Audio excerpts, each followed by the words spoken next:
Okay, this is the demonstration of the Despatch magnetic annealing system.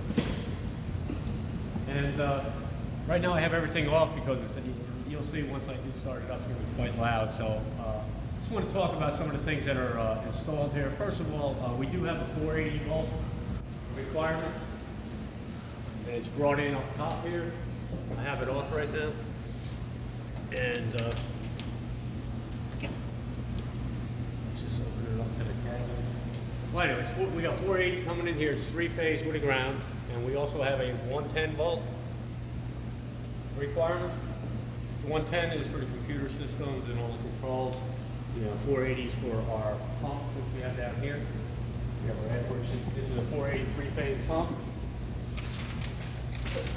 Your blower for your oven is also 480, and the heating is using 480. The other requirements we have is we have a water line come in. I'll show you that on the other side.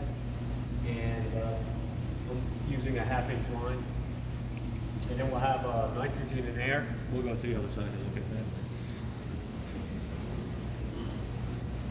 So right here I got my water in. A 1/2-inch tubing to bring it in. I'll bring it in the water.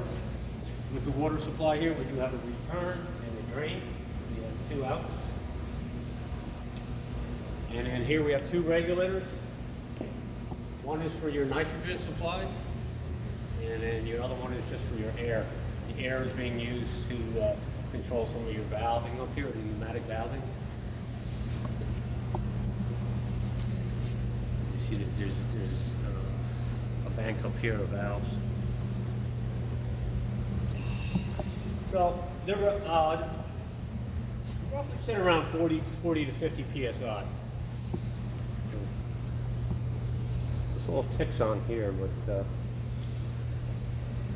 bring that down. Okay, and the other thing I want to point out here too is they're using a flow controller to adjust the pressure in the vacuum part of the oven. So you have a baritone, you have a Pirani gauge, you have a throttle valve. Here's your main vacuum valve here. And there are 2 MFCs, that's flow controllers down here. And there's lines coming out for that. So normally you'll hook up one to nitrogen and the second one to whatever gas you want to use other than nitrogen. And again, while we're here, you can see our pump here. It's an Edwards 40. Again, it's a 3-phase, 480 volts. And that's hardwired into the system, as well as your heater here, which is hardwired in. When we ship this out, we're going to separate the lines. I'll make sure they're properly labeled. And we'll ship this out as 2 separate units, the control unit and the actual oven. So let's take a look at the inside of the oven real quick. You see, this is the vacuum part of it. This is your vacuum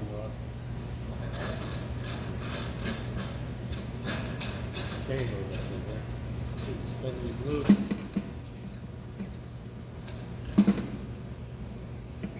Right now it's under a slight vacuum, so I'm going to go ahead into here, and I'm going to do a login.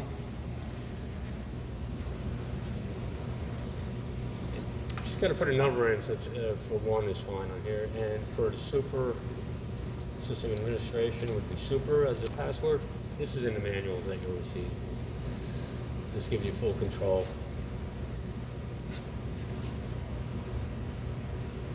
I guess I'm going to put it in. Let's do 1 and super.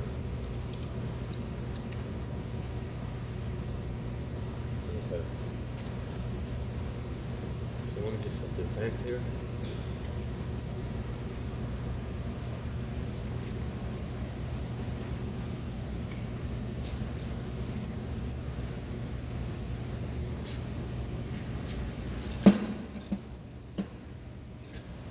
Still in the vacuum.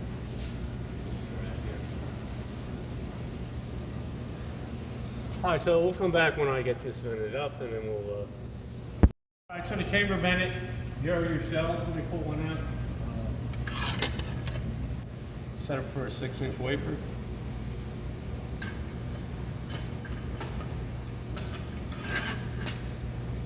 Just one thing to point out, they are using a thermocouple on this. This is I'm sure this is TC. If you look over here, there's a couple of TCs. You got TC3 is active. TC1 and TC2 are not being used. TC3, and you got a wafer temperature and your oven temperature. The oven temperature is thermocouple on the bottom here. Hard to see in there, but there's one attached to the very bottom of the actual chamber wall. That's your oven thermocouple. You have a TC3 and a wafer thermocouple. You have these two that are in here.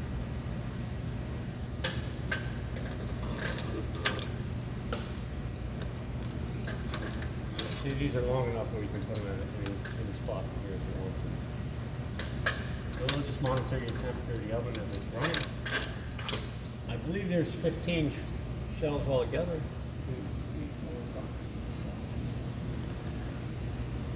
Yeah, there's 15 altogether. 2 are being used by the monitoring thermocouple. And again, there's a thermocouple on the bottom attached to the chamber. So to close this up, you just lift up on these two.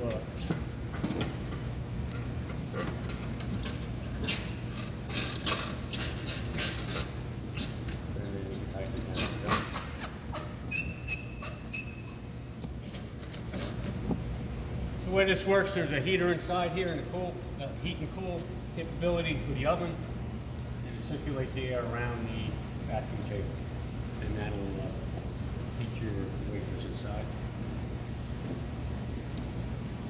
So here's the seal here. This is just for your oven part of it. This has been replaced. There's 2 seals here. I'll replace those. I just want to point out there is a lock and a sensor down here for your door.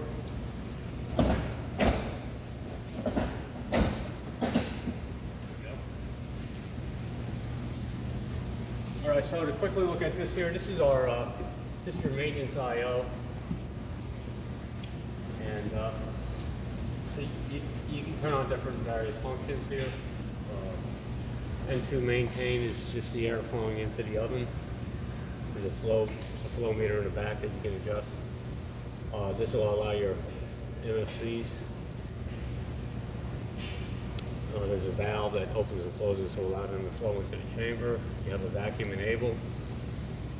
Well, right now we have a 480 off, so you can lock your door, turn your heat on, fan enabled. So what I'll do is we'll come back. I'm going to turn the 480 on and we'll show the system operation. All right, before I turn the 480 on, I just want to open up the power box. Again, we're using a 480, which is 3 phases, coming in up top here, and then we use a ground. It's grounded to our grounding bar up here. They're not using it. It's in the schematics that come along with the system. They're not using this transformer here. We're bringing in an independent 110 volts, which is up here. And it's brought into the neutral here and a hot leg here, and the ground is the grounding bar. These are our SSRs for our heaters. We're using 2 SSR on a 3-phase system. And then just here's our motor starters. One is for it's labeled here. One is for one is for the pump, and one is for the fan. Again, these are 480 motor starters. And the only thing to be important, it's important here is that you get the phasing correct. So right now they're phased properly with the phasing I have coming in. So if either the pump or the fan is turning in the wrong direction, again, this maybe I probably won't separate it here. So you just need to make certain that your phase is correct and that your motors are turning in the right direction. And so inside the cabinet here, here's our controls. There's a PC in here. You see we got a keypad and mouse at the top of our screen. So here's our PC. Here's our PLC.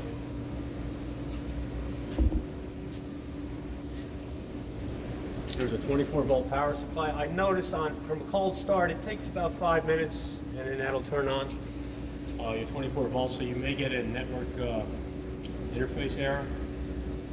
But generally, I've been timing it in the morning. It takes roughly around 5 minutes, and then the 24 volts will turn on. So that's when it's cold if you're down for a couple hours. All right. So what I'll do is I'll go ahead and turn our 480 on.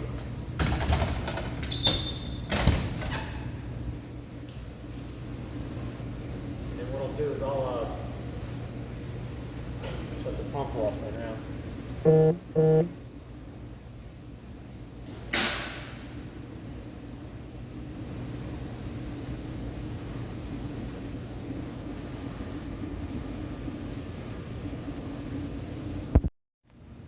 Okay, I turned the 480 on. I just got the your email that you had sent Roger, and I just want to show you.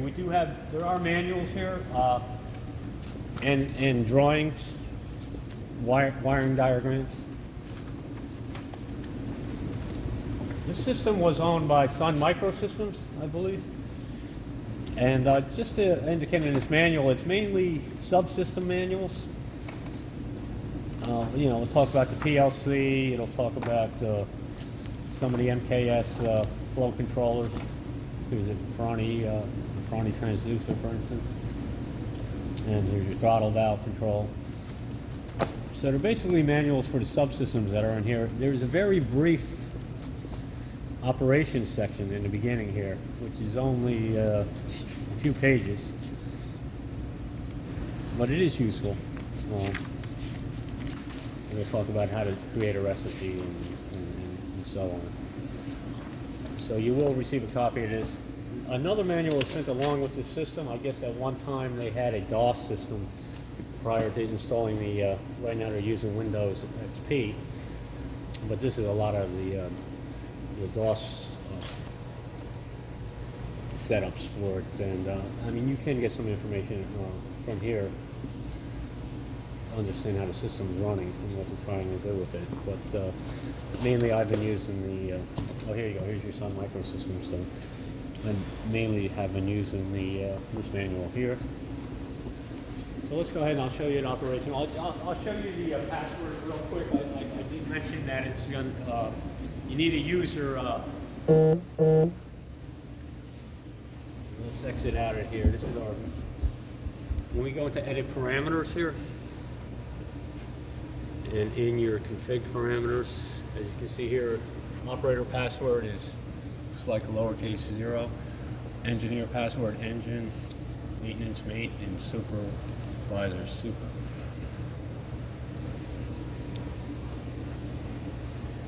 Okay. So if I were to log out, for instance, I have to log in as, you do have to put a number in here. I tried it without a number. 1 seems to work fine. And if I were to put lowercase 0, enter. Now you can see this is what the operator has available to me. So you can view the recipes. These are the recipes installed. The one I created is called bid. Where did I say 0?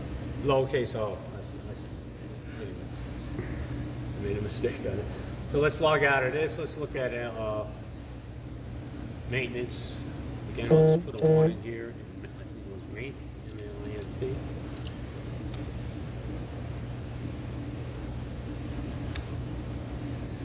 So the maintenance has the capability of editing the parameters and viewing the recipes and access IO. Alright, so the best, what I've been using is Super because it gives you the ability to use all the functionality. So 1 and it's Super.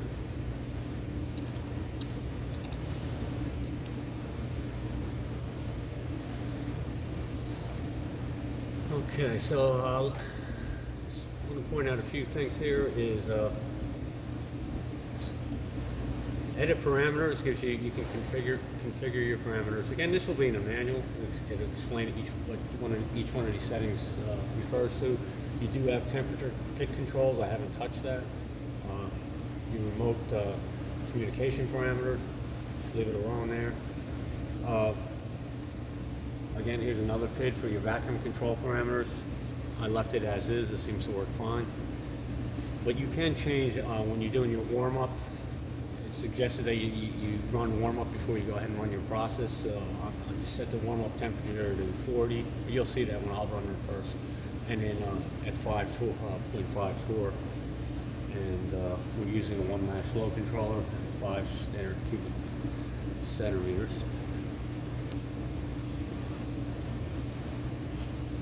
And then this low vacuum threshold, that's where you're going to switch between your Ferroni gauge and your baritone, and that should be set at 1 torr. And you can change your passwords here. Alright, so again, this will be explained in the manual. Let's exit out of this. Cal parameters are here. Again, I haven't touched any of this. It's just left it the way it was. But and here, you can calibrate your TCs and your vacuum gauges and your mass flow controller. So we don't have the capability of doing that here. So I just left that alone as it was. And then the alarm settings too, I haven't changed any of this. I just left it the way it was. So again, this is explained in the manual. So we'll just leave all that as is. Exit out of that. Cancel. Here we can run in manual mode by enabling our switches here. So I'll go ahead and do that. The first thing I'll enable is your vacuum pump. Oh, I didn't turn this 480 on. I turn the switch on back.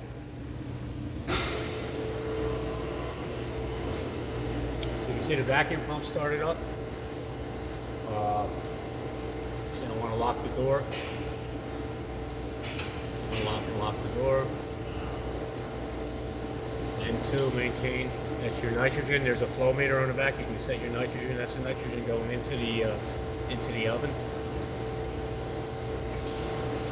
Vent will allow you to vent the vacuum chamber. We did before. If you're going to run any of there's a valve after the mass flow controller, so if you want to use any of your mass flow controllers, you have to enable just an open and close valve that's in line. We'll go ahead and enable the vacuum. At this point, the throttle valve is closed, so I'm going to go ahead and open that up.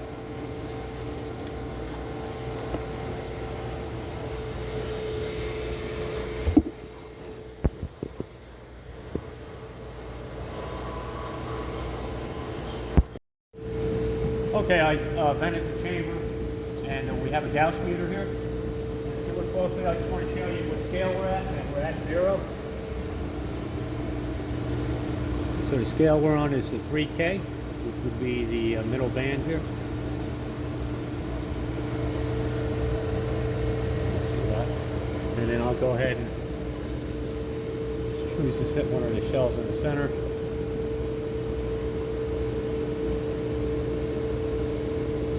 Look at the meter.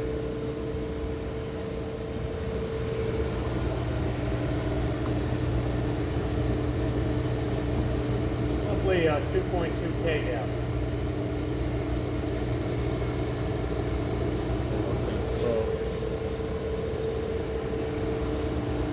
Locating the probe to the peak.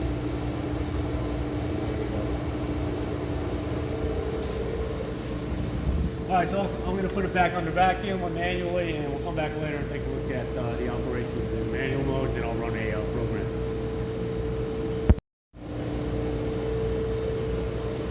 Okay, as you can see, we're in vent mode right now.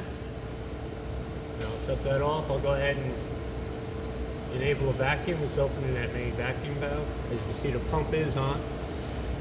And right here is our chamber vacuum. We're at 760 torr. And I'll go ahead and open the throttle valve.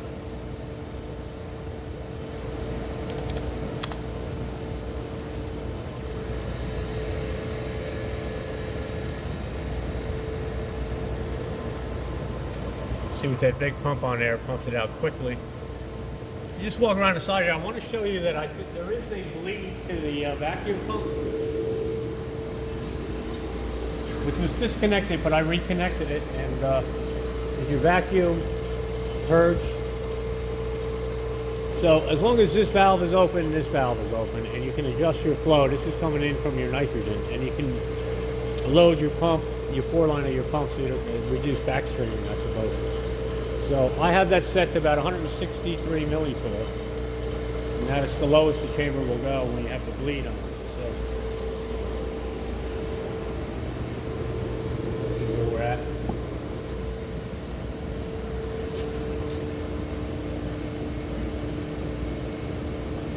No, it's actually 180. So that's the lowest base pressure you'll get with the bleed on. I'll go ahead and I'll close that valve and we'll see how it will reduce it down.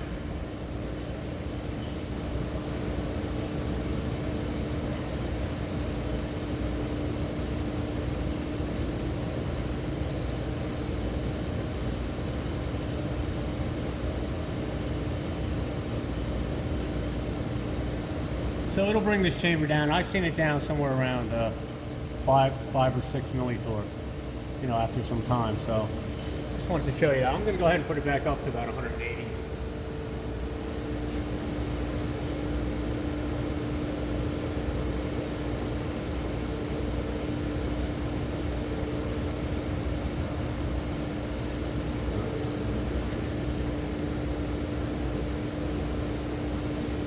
I'm only doing about a quarter of a turn on that adjustment knob.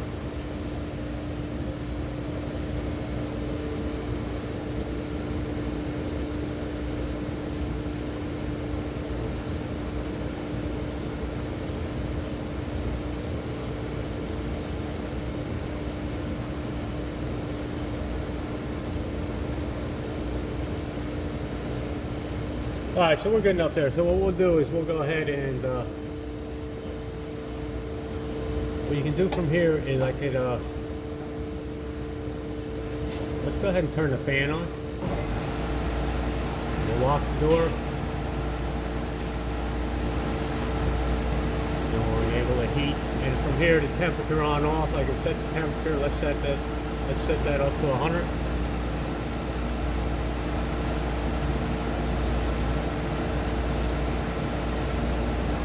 Notice here's your power to your cooling, which is your water cooling. There's a cooling coil inside the oven, and then your heat power will be here. You can see the set point right now is set to 27. It's moving up to 100 at a ramp rate of 1 degree per minute. And eventually you'll see the water go to 0 and then the heat starting to turn on. Come over to the side here, I just want to show you the water is working. So basically what's happening is the water coming in, going into the coil, back out, through the heat exchanger here, and out to return. Now these two valves are open, these two are closed when cooling is required. You can see that that's working properly.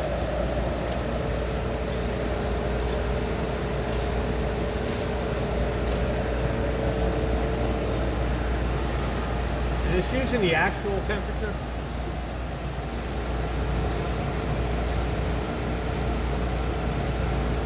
And this is your set point here. So you'll see that as it starts calling for heat, that the oven temperature set point will start to rise.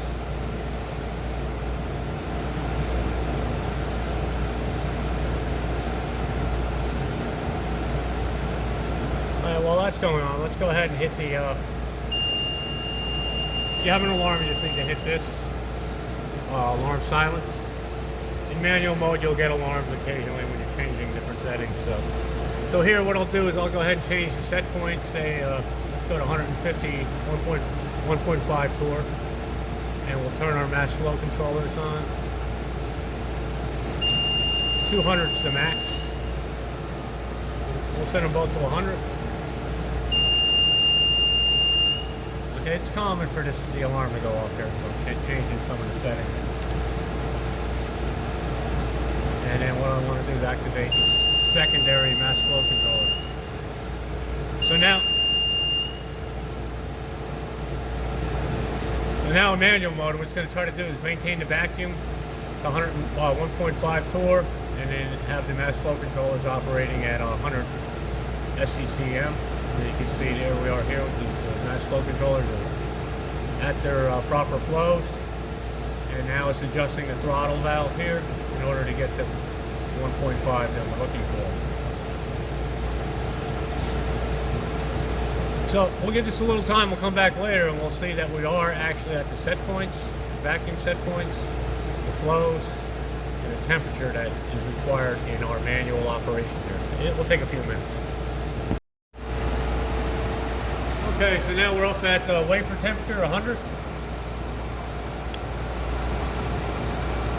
And your actual test TC3 is reading 100, a little over 100.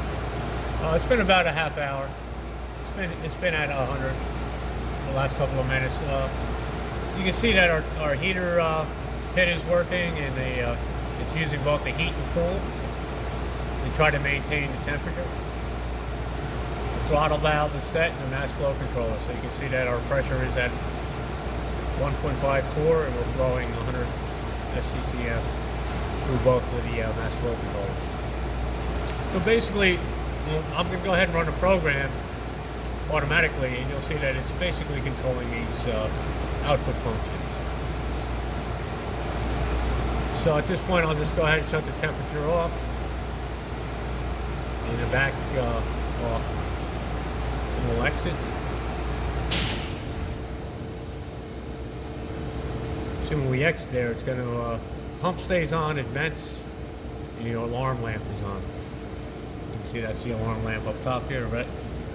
While we're up here too, I just want to point out there are over temperature limit controllers here, Watlow limit 97s, one for the oven and one for the chamber.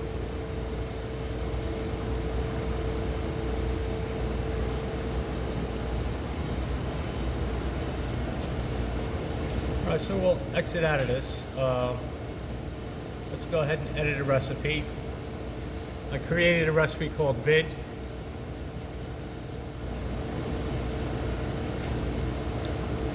And here you can do a purge. You can purge the vacuum chamber. So I have a 3 purge count. And it's going to pump down to 1 torr and then backfill 100 torr 3 times. Then it's going to do a vacuum test. And it has to pass the max leak rate of 20 millitorr per minute. Let me change this since I have the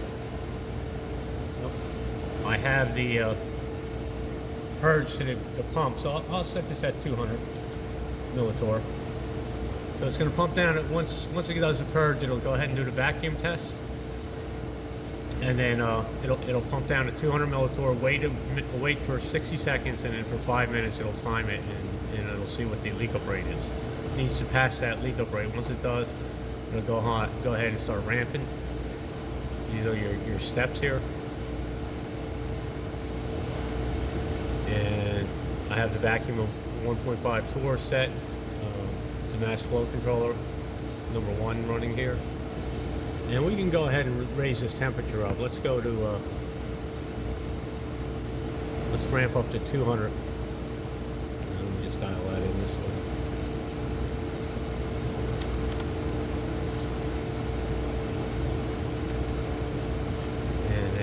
Change step number 2, and we'll soak at 200.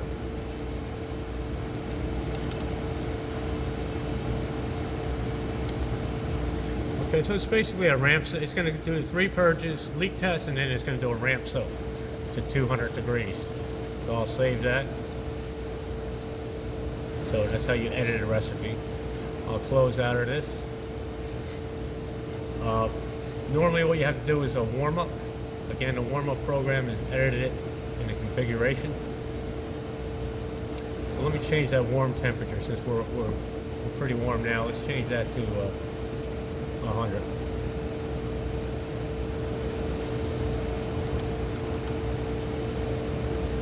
So this is just a way to bring your oven up to a certain temperature that you want to start at. And in this case, I'm going to bring it up to 100.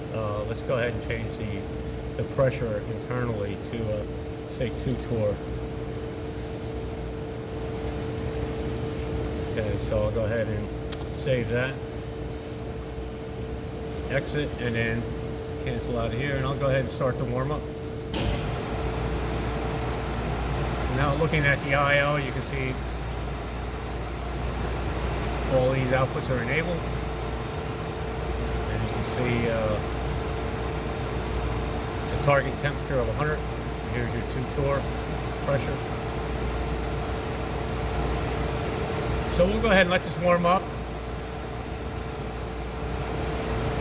As you can see, it's pretty close to, normally it would take some time to warm up, but we already did that. So we're pretty close to our wafer temperatures, pretty close to 100. So I'll go ahead and hit start the process.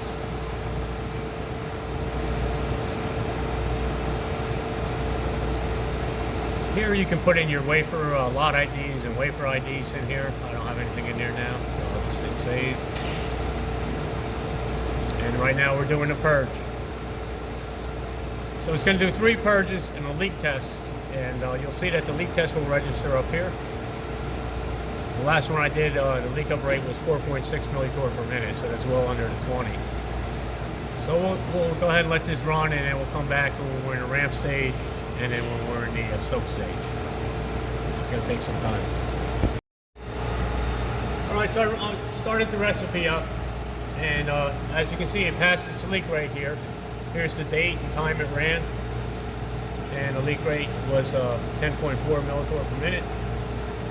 We're in the step 1, which is the ramp of the program, and here's the neat feature here. You can see this is our temperature, green being the oven. You can see that's pretty high up there now.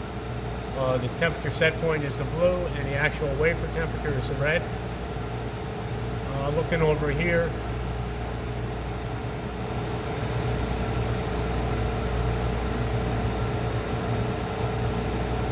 hard to say, but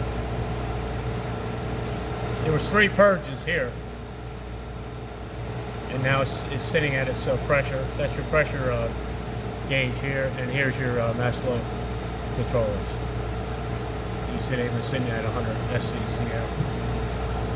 What's important here is that we're looking at the temperatures. And the total time so far, here it shows you your ramp rate is 5 degrees per minute, and we've been running this program now for 27 minutes.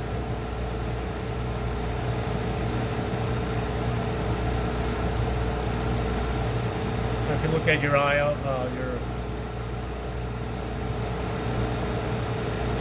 the I/Os, you see all the outputs that are on.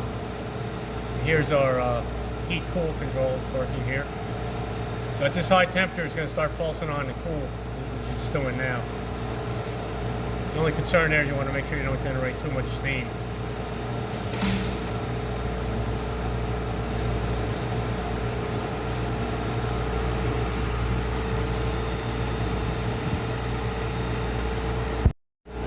Alright, so now we're in recipe step number 2, which is the soak. You're looking at the graph.